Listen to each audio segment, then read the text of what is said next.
Today we are going to talk about the hottest technology topic nowadays: keyboard and mouse.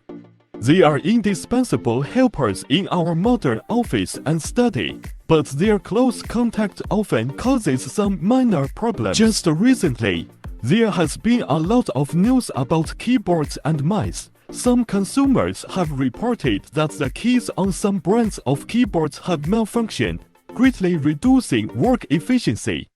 Others have found that their wrists may even experience pain after using the mouse for a long time. In order to solve these problems, manufacturers are constantly developing new products.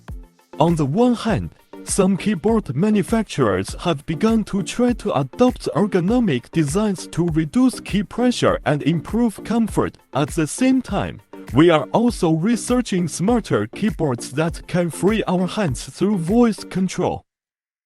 On the other hand, the design of the mouse is also more user-friendly, with some additional functions added, such as light adjustment, wheel adjustment, etc.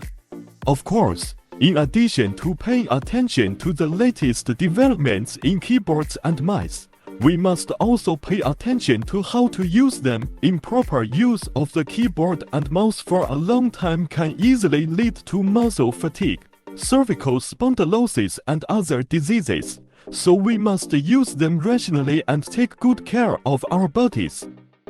In short, keyboards and mice are an indispensable part of our modern life, and they are constantly improving to bring us a more convenient and comfortable office experience. I hope that everyone can not only enjoy the fun brought by technology, but also protect their own health when using it.